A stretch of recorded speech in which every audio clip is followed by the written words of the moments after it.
is a gay day in Israel, the festival of the fruit harvest. One country that might have been expected to embrace klezmer with open arms was the State of Israel, which created for the first time in 2,000 years a homeland for Jews. Their great-grandfathers dreamed of such a thing, for Israel is the meeting place of age-long dreams.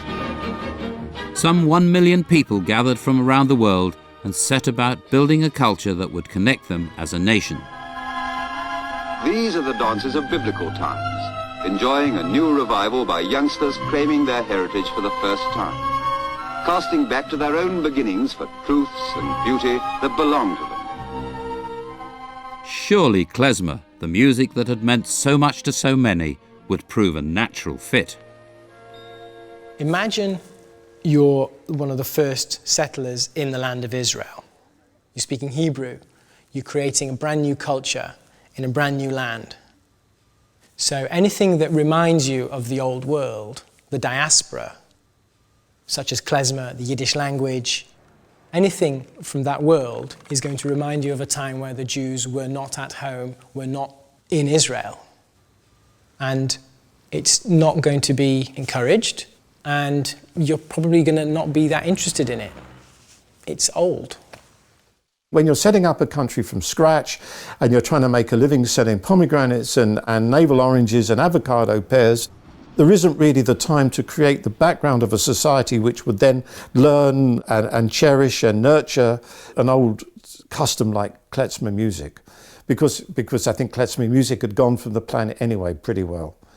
So they might as well play traditional jazz or sing Frank Sinatra.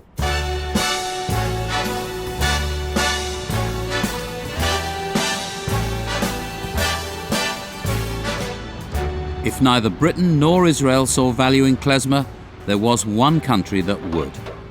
The 1970s saw America celebrate an important birthday.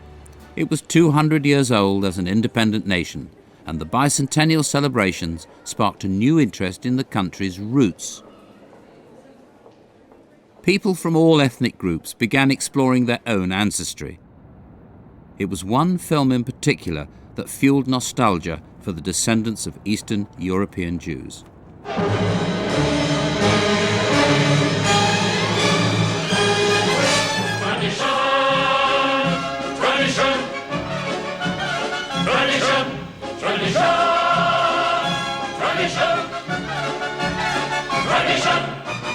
Fiddler on the Roof was an emotional touchstone for reconnecting with a lost heritage. Traditions, traditions. Without our traditions, our lives would be as shaky as a fiddler on the roof. The grandchildren of the immigrant generation had come face to face with their backgrounds and thought Grandma and Grandpa, Bubba and Zayda, were wonderful people, but they looked so old as youngsters. You know, what was it that kept them? Why did they have to work so hard? People started to look for roots. People started to look back at where they had come from, their histories, what their countries were, why the family had come west. One of the people seeking answers was a banjo player from Brooklyn called Henry Sapoznik. The story goes that he was playing, I think, bluegrass music, and people, a Jewish gentleman, people were asking him, why don't you play your own music? And I think this made him stop and think, why don't I play my own music?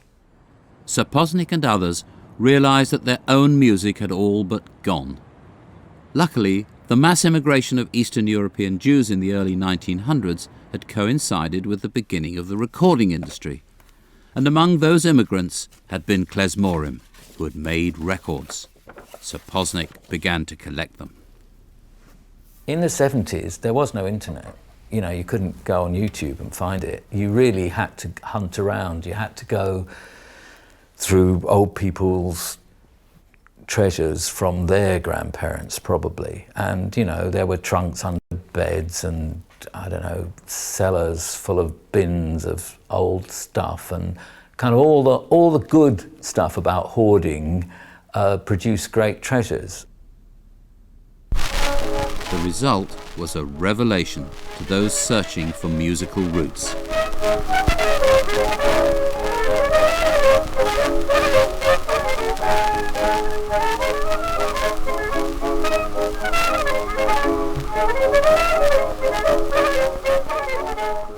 So these recordings actually represent a wonderful kind of document of a tradition in transition that was happening at that time, and we get a very strong idea of the culture as it was coming over and its change in response to Americanization.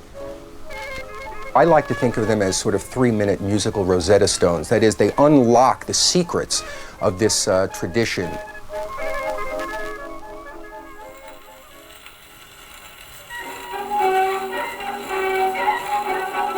So this is Abe Schwartz. These records gave musicians a unique style guide to the music and how to play it. I might just speed it up a bit, actually. There you go. You can hear the really lovely cracks, the kind of, almost like a bird song, like in the clarinet. There's sort of one guy who's like chirping over the top.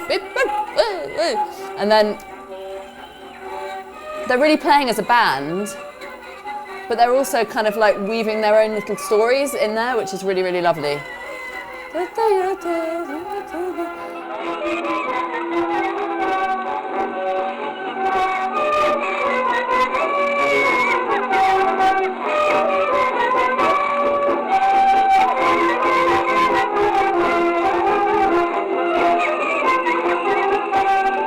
If you want to play klezmer music seriously, you really have to go back to the old recordings, well, to the wax cylinder recordings and then to the 78s. And probably, well, this is what I did, like slow them down and listen to them like at half speed and really get deeply, deeply into what ornaments were being played and the absolute minutiae of kind of what was being done.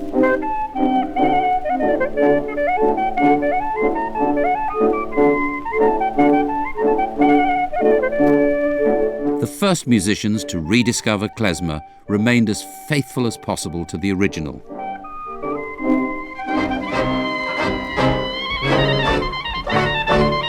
All musicians, they crave a voice which they feel fluent in, and they feel that they understand on an internal, emotional, gut level. And for many klezmer musicians, especially in America, where in this rebirth of klezmer, they discovered this music for themselves. One of the most typical ornaments in Yiddish music is the bend followed by the trill. In the 1980s, Sapoznik and others set up Klez Camp, a music school to pass on what they had learned. If you're not used to playing this music, you might tend to play the tune like this.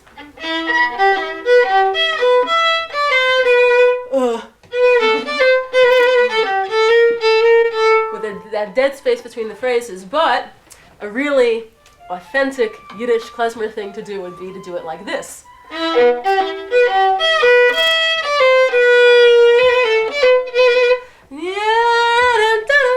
And that bend is like, it's like a kvetch. It's an emotional thing, it's a cry.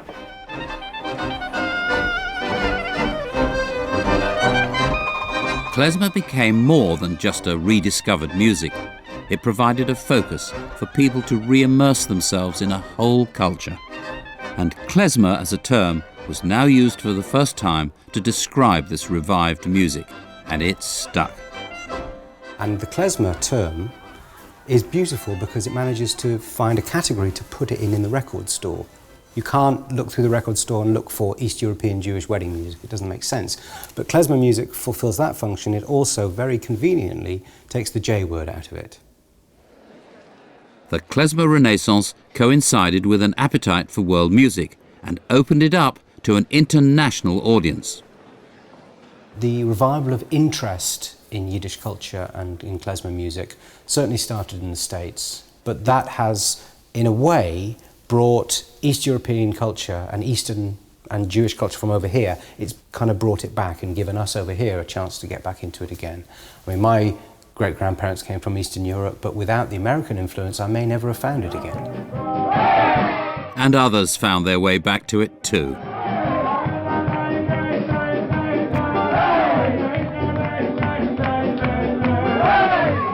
When I had my older son's bar mitzvah, we got a klezmer band. I mean, it turned what would have been, and we did it. It was, I don't really think of it as a religious ceremony. It was a cultural ceremony. It was a celebration of Geordie's life at that point, at 13. And it was completely different to my bar mitzvah. My bar mitzvah was in the 70s, and we had, you know, kung fu fighting and Mull of Kintyre, and it was kind of a disco, you know. And I don't know, we just decided to book a klezmer band, and it was, I got the feeling that probably most people in the room hadn't actually seen a live klezmer band.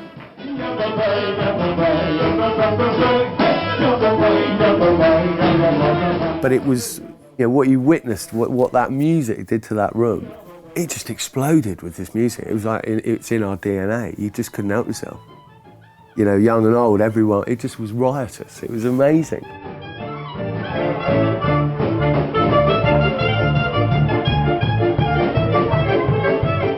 And you couldn't have got, it just topped it all off. It just connected everything together so beautifully.